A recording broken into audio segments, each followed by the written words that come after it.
Okay, well, thank you. We know we've got many choices today on the different sessions that you are going to join, but appreciate you coming to hear about the Monster turnaround and specifically how we're leveraging Totango to make that happen. My name is Katie Yagodnik. I'm a Senior Manager of Customer Success. I've been with Monster going on almost 19 years. I started out in sales, sales leadership, moved over to e-commerce, and then landed here in customer success 2 years ago. I reside in Indianapolis, and when I am not passionately preaching about customer success specifically to our sales team, I'm the proud mom of triplet 11-year-old daughters who are very upset that their mom is here right now because they do not have a hairstylist. So, I mean, who needs math in 6th grade when you've got great hair? So I'll turn it over to Kristin to introduce herself. Thanks, Katie. I am Kristin Hallas, and I am a Senior Manager of Customer Success at Monster. Like Katie, I have been with Monster for just over 19 years. So between the two of us, we have about 38 years experience in the recruitment industry online. I just recently moved to Chandler, Arizona, and I too have 2 children, not triplets. I have a 8-year-old and a 10-year-old, a son and a daughter.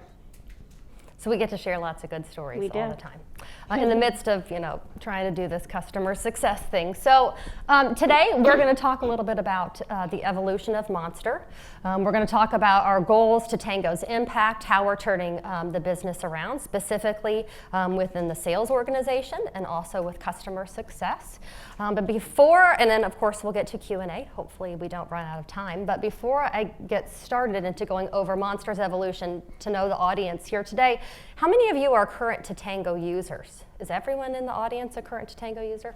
Awesome, because when you're speaking in the type of success plays and segments, I just wanted to make sure we were on the up and up and I didn't have to go into any detail.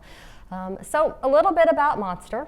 We are an organization that started in 1994. We started with a dream in the middle of the night, which is called the Monster Board, which then became the 454th site on the internet. I mean, who knows how many there are now. We are a company that is bringing humanity and opportunity to the job market, enhancing lives, businesses, communities all over the world. I think the most unique thing about Kristin and I speaking on behalf of Monster today and diving into online recruiting is who better than someone that's had a bird's eye view into how this industry has transformed over the 20 years we've been here and the 25 years that we've been in business. With that being said, though, there's always operational and process challenges that come into play, and that is where we needed, a Totango. So, a couple of the different things when we were looking at what we wanted to accomplish and the opportunities that we had in front of us when it came to utilizing Totango is we really wanted to reduce churn. I mean, of course, who doesn't in business? And ensure that we keep our customers coming back. We have many different types of customers, some that just use us as needed and some that consistently use us on an annual basis. We wanted to ensure that we improved our account management. People don't plan to fail, they fail to plan. And we needed to ensure we had a tool that could give them the best plan possible to be successful. We really needed to streamline data. That seems like a theme here today, is we're always trying to streamline our data so that we can take action. We wanted to compete to win. We are in a very aggressive, competitive market with new players coming into the market every single day. So how do we stay top of mind? Of course, focusing on the customer, we've got 2 types of customers. While we focus mostly on the employers, we've also got to take into effect the job seekers that are so near and dear to us. And then, of course, continue to innovate, set customer expectations, and to be able to do that at scale. Do you want that? So I'm going to talk a little bit about how we are set up internally and how we are organized in order to make Totango functionable for us. So at Monster, it does take a small village of us to put all of our pieces internally in order to have the most success that we can with Totango. So Katie is going to spend a little more time here shortly talking about how we utilize Totango from our sales perspective, and she oversees all of the sales activities, including our enablement of our sales team, and then any of the system administration tasks that happen from a sales perspective. I do similar tasks when it comes to our customer success team. And then we also have someone within our organization that manages all the campaigns that Jamie spoke about earlier, and deploys all of those on behalf of our sales force. And then Katie and I work really closely with our global data warehouse, and they put together all of the data that from our many sources that we have that we are bringing into Totango, so that we can ensure that we have a more robust system. And then last but not least, our Salesforce team. It's really important for us that, one, we're getting all of the information from Salesforce to utilize for our health metrics, and then two, that we are able to integrate it back in from Totango, everything into Salesforce, because that is our system of record. So all of these pieces and players come together to really help us with our overall goal, and our overall goal is to increase our retention rate and our revenue. So all of that being said, with those folks that I just talked about, Totango's really changed the way that we've done business in many ways. So the first thing is that for the first time, we have some real-time health metrics that we're able to take immediate action on, and we've never had that before in the past.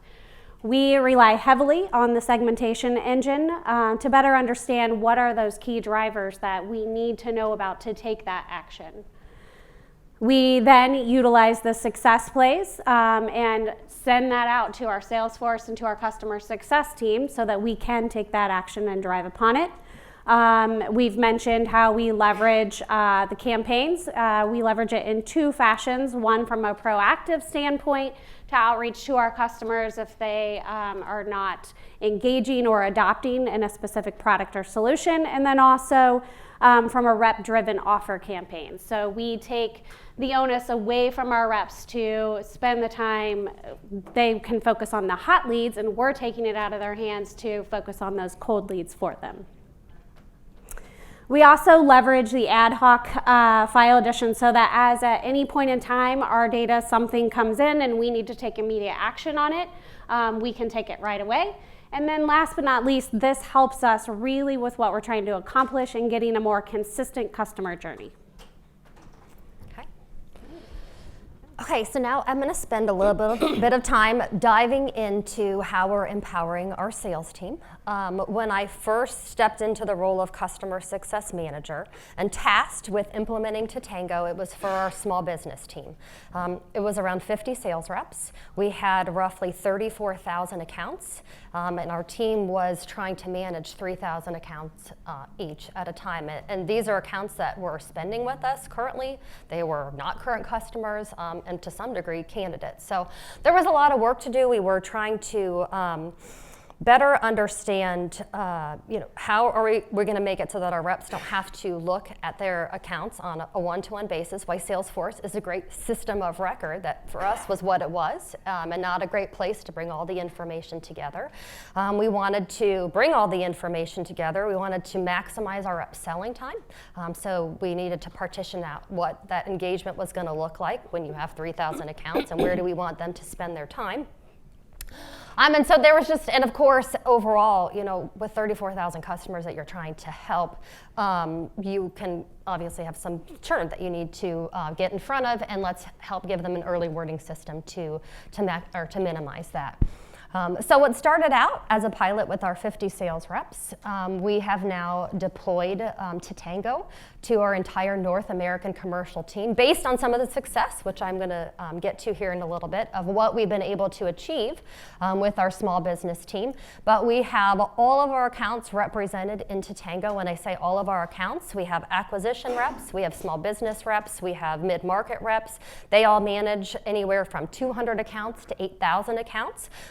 And why acquisition is going after the pre-sale and bringing new accounts on or ones we've won back. We had to have a very buttoned up post-sales process for our sales team. So when we take a look at the priorities that we set forth in rolling Totango out, we wanted the reps to prioritize their time. We wanted them to be able to tackle upsell, cross-sell, and churn. And in addition to that, as I've mentioned, maximizing selling time. I'm really proud that we have not had any technical difficulties yet with all of our lovely animations. So we're going to talk a little bit about prioritization for our account reps. So I have to take a step back because in order for us to prioritize, as has been discussed by many organizations speaking here today, we had to bring all the information together because if you're a sales rep, you don't want to have to go to 20 different places to analyze what's going on with an account and then take action. However, we've got Salesforce, which is where our sales team was really used to using. So you can imagine trying to get them to change, where they're documenting all their information now, but we had to ensure that Totango integrated with Salesforce. We had to make sure that we could bring in our performance, usage, and consumption information, which is what comes from our data warehouse, working with our global data warehouse team. My favorite additional thing about Totango is just being able to bring in application data because we have partnerships where we resell the products, and so we have to be able to create a whole picture for our sales team on what the customers have purchased. So we're able to bring in usage information that we can leverage to take action as well. So we built out the framework, what we would call a united platform, and then we decided we had to take a look at how did we want our sales teams to engage with their customers. And I think just looking at best practices in customer success, the tech touch, hybrid touch, and high touch model was going to work really well for us. And we do the segmentation by spend currently. I know there's a multitude of different ways. For now, that is what's working for us. And again, we wanted to essentially, when you look at the tech touch, to maximize our rep selling time, have us work on the tech touch facet of our business for them. Those customers that are buying from us once a year, they aren't hiring all the time, they're spending less than $500, because we wanted to be able to improve the retention rate for those customers that were spending higher dollar amounts. So this is nothing new, and I'm not, this isn't rocket science here, but we really have enjoyed putting this into process, and we'll take a look here in the future on some of the success we've had with that. So we've got our engagement model to make sure that we're getting in front of the right people at the right time, and then we had to lay out what does health look like. Being an organization that has been in business for 25 years, the multitude of products, the acquisitions we've made, no one had ever taken the time to sit back. We had performance benchmarks, and that means when you come and you post a job on Monster as an employer, you're coming to us to say, hey, I'm ready to find that right candidate, that right fit to hire right away. So we needed to make sure to take our hundreds of products that we had, create health that would be able to be easily digested by our sales team, really simple health scores on our core products. And then once we were able to lay that out, we could then utilize that to prioritize our sales reps' time. So now they've got all the data in one place. They have an engagement model that's going to help them focus on the right customers, and now they also have health, so they know who in that hybrid and high touch they need to go get in touch with, either for churn or for a cross-sell or upsell opportunity. So we then had to leverage looking at Totango to see how we were going to maximize tackling churn, upsell, and cross-sell opportunities. All of our success plays are in the vein of trying to help our sales reps understand how you're going to get a customer through onboarding, driving adoption, to mitigating risk, and then getting them to renewal. I really enjoyed what Shelby said earlier. We're shaking our heads all the time that if you're only looking at your renewal 30 days out or 90 days out, which is typically what we do at Monster, you're already too late. How are we ensuring that our sales reps have a business plan and they're continuing to build on that throughout the life cycle of the customer? So we've got these 32 different success plays. I would say as an offshoot, what we've also seen with having success plays, not just to drive success with the current business that we've had, but we've seen a really easy onboarding of our new sales reps as a result of having all of these 32 dynamic, descriptive things that they have to do with their accounts. That's less time that they have to spend going and researching how they're going to have this particular conversation with a customer.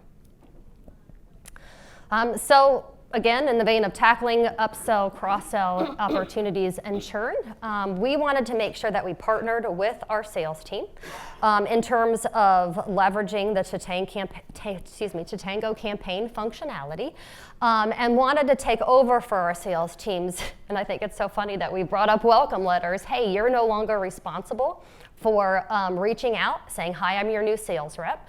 Because what we were seeing is many reps, either they were or they weren't doing that. We didn't have any consistency.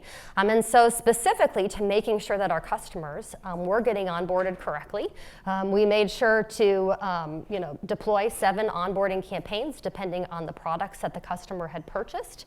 In addition to that, we wanted to help our sales reps drive adoption of our resume search product. So we have employers that purchase resume.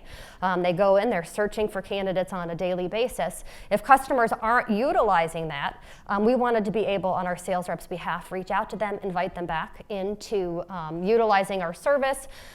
Specifically to onboarding, it's fantastic. We've got almost 50% open rate. That makes me know that, hey, at least 50% of our people are logging on to Monster and posting a job and utilizing the content that we're telling them on how to best market that job. And then when it comes to adoption and driving people back in to utilize our service, we've got at least 25% of the people that are getting that email asking them to re-engage back into the system. So we've been really happy with the results of that so far. And besides just tackling upsell, cross-sell, and churn, we are also helping to maximize our sales reps' time so they can go focus on other activities. So being in the sales org as long as I've been, and also having a background in e-commerce, when I was looking at how we could really help our reps maximize their time, in e-commerce, you're always wanting to get in front of the right person at the right time with the right offer. And so my life at Monster prior to customer success was driving revenue online, and how are we going to be able to continue to re-engage and have customers repeat purchase with us.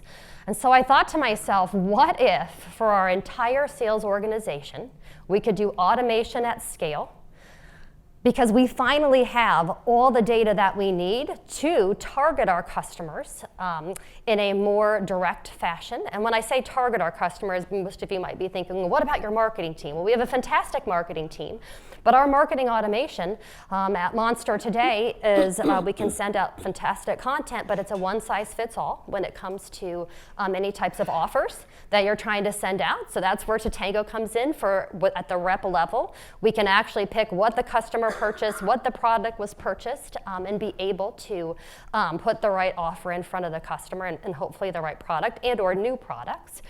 And then I said, okay, we're, as a sales org, you're all taking this onus on yourself. As a sales team, your 2 best ways to sell are emails, right, and making phone calls. And so everyone was thinking that we were doing all this really, really well, except no one had any tracking behind it. They would say, hey, Katie, we're sending this email out. Fantastic. Can you tell me how many people opened it, how many people purchased? We didn't have that. So gosh, could we have that at scale and be able to ensure that the content we're putting in and the offers we're putting in front of our sales team or our customers are the right ones? And then, of course, you have consistency. I love our sales team, but we are not marketing people. We are not content writers, and sometimes we don't sell on value, we sell on price. So, no one here, right, has ever done that. But what could happen if for our sales org we could do this at scale? And so, and another thing I forgot to mention with Totango that's so fantastic and why the sales team actually bought into this was because when we send an email from Totango, it goes directly back to the sales rep if a customer needs something, which is fantastic. because that is something else our marketing automation at Monster does not do. So we got buy-in from the sales team, our marketing team. We have a complimentary message. We're very in line with when we're sending what out so that we're not oversaturating our customers. I'm really happy to say that our rep-driven offer and thought leadership webinar emails, we garner less than a 1% opt-out rate, which is fantastic. And then like Jamie had mentioned before, our results are on a monthly basis, we're sending out roughly 32 different types of campaigns. We are getting in front of 2.4 million contacts on a monthly basis. To me, in a competitive market, I want to make sure that we are staying top of mind so that these tech touch customers, those customers that don't hire all the time, think of us first before going somewhere else. And I'm really proud of the fact that we're driving around $300,000 a month in revenue on behalf of our sales teams while they're focusing on retaining our hybrid and our high-touch customers. So, with that being said, just wrapping up a couple things. It does take a village and a lot of enablement to get your sales team on board, but now that we've had Totango specifically for our small business team for a year, I'm happy to say they have fully adopted it. Just like I think Shelby or the other speaker had mentioned this morning, imagine one day you walk in and someone's going to tell you you're going to run your business differently and how well that's gone over. It's taken a lot for us to mature that over the year. But we have been able to help our sales rep prioritize, tackle, and maximize selling time. So this is what I was really getting to, because at the end of the day, you deploy all these things, you buy into a system, and you hope that you are going to be able to impact your retention rates. You're going to be able to drive revenue for the organization by doing something different than we'd ever done before. We've been able to increase our small business retention rates 11 points over the past year. We were just hoping for 3 to 4, so I will take that 11 points. Specifically in that tech touch, where we are campaigning consistently and staying top of mind with those customers, we've increased our retention rate and our repeat e-com 20 points this past year, and we were able to recognize $1.5 million more than if we just had decided to stay the status quo. Couple things to take away. Change management is never easy, but it's really fun when you're on the ground level of something and it does take off, it does ignite, and most people start to jump on board. And then you can start to see the success as of what I have presented. Always make sure when you're working with your sales team that when you're deploying work to them, to make sure it's work that matters to them and that they see the value in, or else it's going to go over like a lead balloon. Be flexible with your touch model. We've had to iterate it multiple times.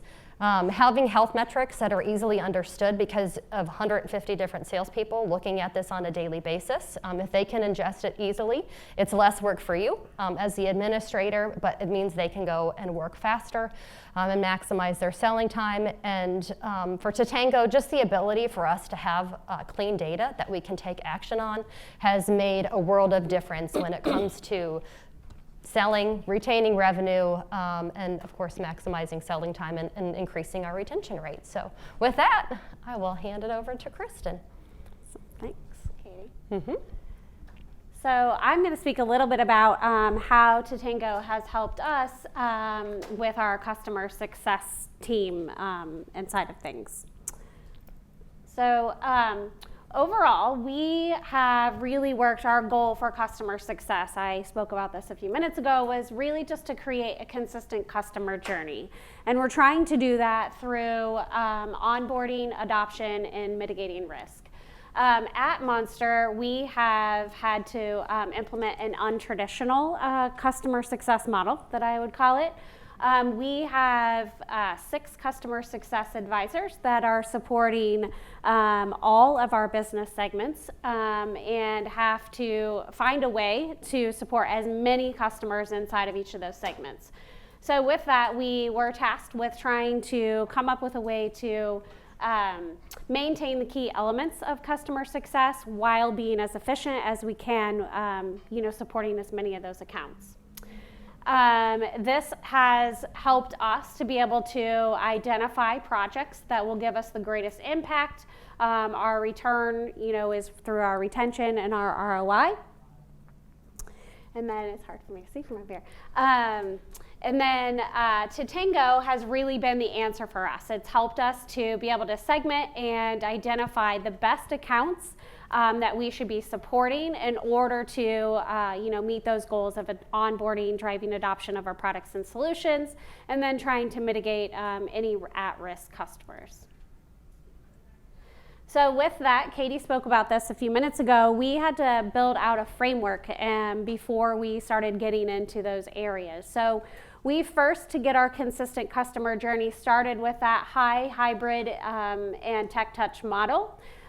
We spent some time focusing on, the segments and really the customer base that were in each of those 3 buckets, and decided that we really needed to focus the customer success team in both the hybrid and the high touch buckets of that. From there, we went and looked at our health metrics and then spent a lot of time within the segmentation engine of Totango to really identify what are those exact mix of customers that we should be focusing on and supporting within those areas. And then last but not least, and one of the most important things, is that we've created life cycles around each of those projects that give us that consistency. So again, where our team is not traditional in the fact of starting from supporting an account from onboarding all the way through the renewal, they might only touch someone at onboarding or in an adoption, part of their life cycle. And so the life cycles themselves have allowed us to be able to have that consistency and find that consistency even if they're not touching them all the way through the course of their contract.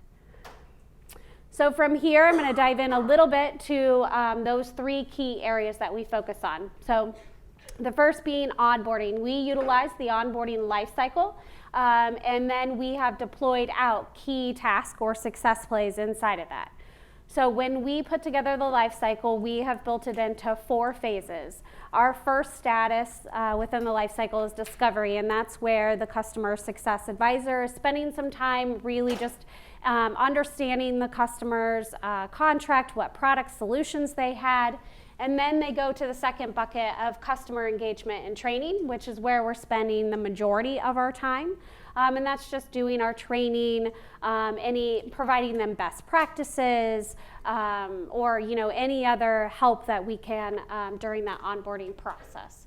The third is our customer health check, and this typically happens about 45 days into their contract, and we're just really going back through and saying, hey, as a result of any of that engagement that we did, what is our current performance of any of the products? What's our current usage levels? Are there any other additional follow-up action items that we need to take?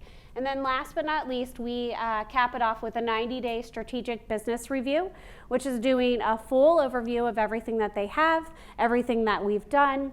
And then we hope that we send them into the next 9 months of their contract satisfied, and we've set them off on the right track. With this, we have actually just started using this in the first half of 2019.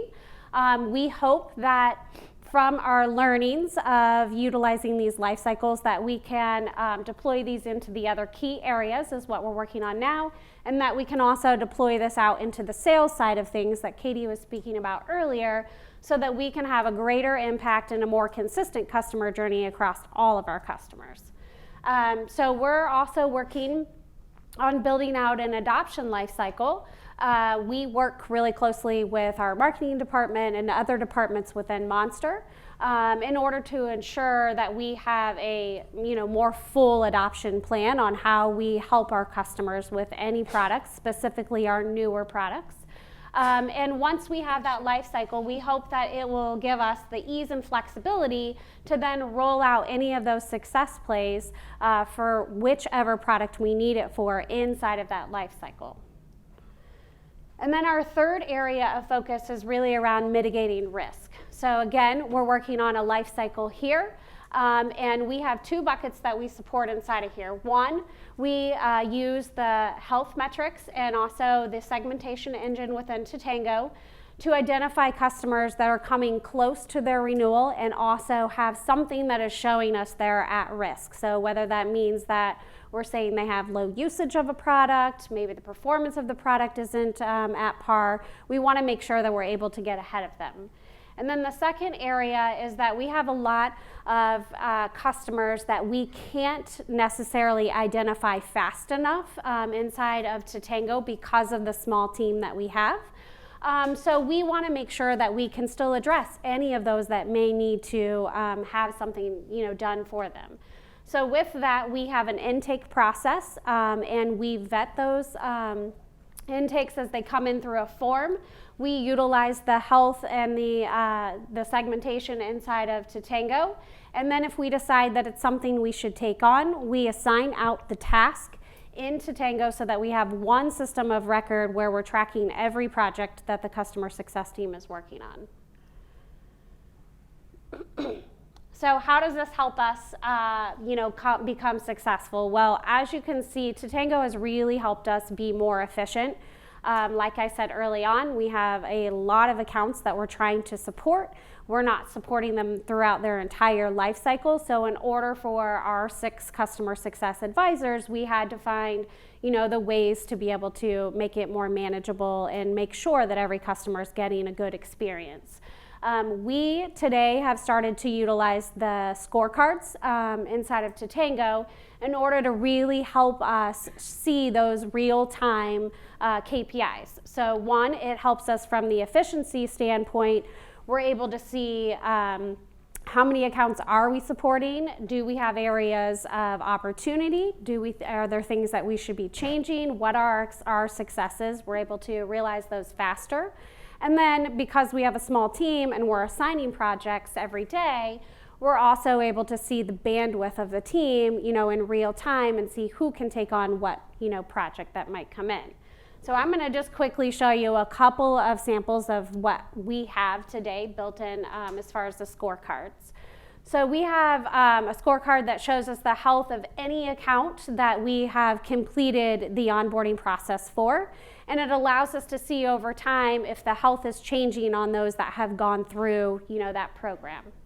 We can see the amount of revenue that maybe we have of those that have completed onboarding. We can see the revenue that we are supporting for all or any of the projects from our customer success team. And then last but not least, these two help us just to really, again, with the bandwidth, it shows us the breakdown of the amount of projects that are open or that each of our customer success advisors have. So with that, I will walk away with some key takeaways for customer success. So, when it comes to your customer journey, I've heard a lot about data and outdated systems. And when it comes to the data and the outdated systems, it can only get you so far. So an example is that if your car stalls on the side of the road, you need the right tools in order to get you back on the track. Totango has given us the tools that we need in order to keep Monster, in the right path for customer success. It's really been key for us to have that core journey, and that's allowed us to have more flexibility and be able to take on more projects throughout, our small team. And then last but not least, that consistent customer journey has really led and does lead to a better customer experience, which ultimately leads to a happier customer. And that really has helped us and does help us with our overall goal, which is customer retention and retaining more customers. So thank you guys for having us today. And I think we have a couple minutes left to open it up for any questions. How did you decide the criteria for your customer journey from the high touch, hybrid touch, and tech touch? Go for it. From the customer success or for the sales side? For customer success. Yeah. So we really looked at, when we first looked at the buckets, we tried to segment out the amounts of accounts that we had inside of each of those buckets. Given, again, that we have the 6 customer success advisors, we knew kind of what that bandwidth would be. And then once we got it down to the number of accounts, then we started to look at our health metrics that we had already defined in Totango to understand what would give us the better opportunity. So we really wanted to make sure that we're focused on those that were in a red, because that's where we want to improve those to the green. So that means different things for different products. It could be usage or performance. And then we tried to pare it down from there, and that's how we started. And I think the overlying way that we partitioned it out for both groups was with spend, current spend with us. Mm-hmm.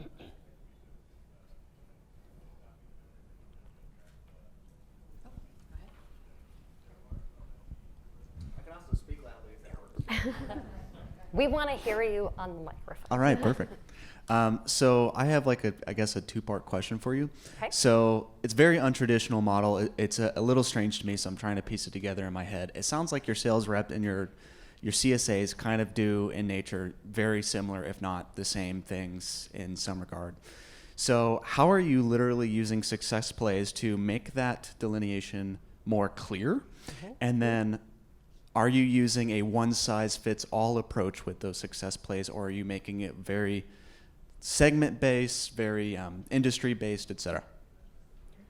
So I'll start from the customer success side, and you can follow up with how we differentiate from sales.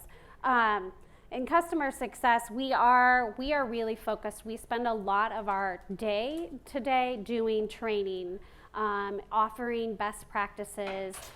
We do speaking engagements with our customers, helping them to, from a job perspective, if they need help with job ad rewrites and getting in front of a more, a better audience. So we're really spending our time servicing them to get their usage or adoption of any of the products better. We, from a success play perspective, we do have, when we look at the onboarding, we have it tailored to, a templated way of the things that they should be doing inside of each of those phases. So when I mentioned the discovery engagement, we have it broken out. Here are all the things that really you should focus on. Now, it doesn't mean that every single customer, small to a larger enterprise account, we're gonna do every single one of those things on the list. But we at least hope that it's giving consistency, whether they buy, just a one job versus a larger package, to ensure that they're getting all of those same steps along the way. So we template it, but we do have more, consistency to be able to kind of fluctuate. And I would say the sales team is well aware of the upper echelon of service that we're trying to give to our high-touch customers, because that's where the customer success team is living. And what's great about Totango is we finally have a place where the sales rep knows exactly what the customer success person is doing, because our sales team has many other responsibilities outside of just doing the training. The multitude just gets crazy, when you're in an organization that's been there for 25 years and all the different processes and whatnot that they have to do. So I find it more as a really complementary relationship, and we're trying to empower a sales team that has been largely reactive for a very long time.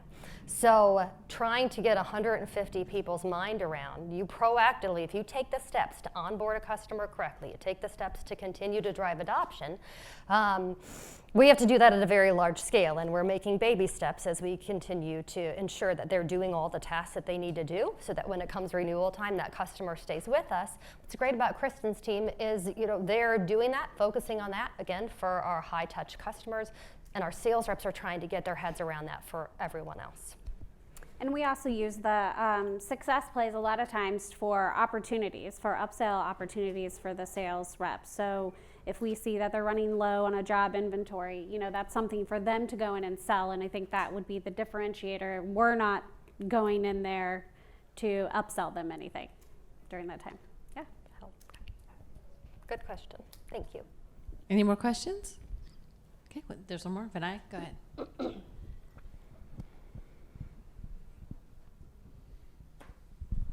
I was wondering if you could throw some light on CSA, Customer Success Advisor. I know you mentioned about untraditional model, but it seems like a few CSAs having oversight over a large number of customers somehow. Yeah. With some help from some success managers, or just the automation through Totango?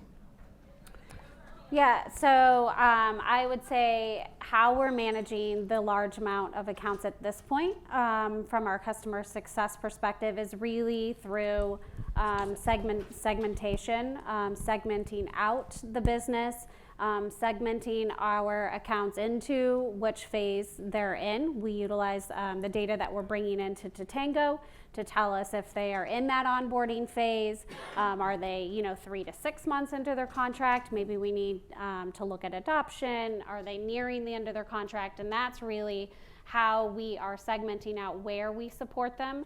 And then again, like through the scorecards and through just understanding, we have a lot of attributes that we've built in to Totango that help us understand what are our live or current engagements.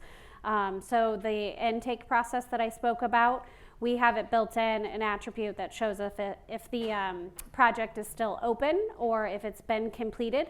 So I'm able to see, do they have 5 open, projects right now? Do they have 10? How many are open? And that's kind of how we're managing the workload.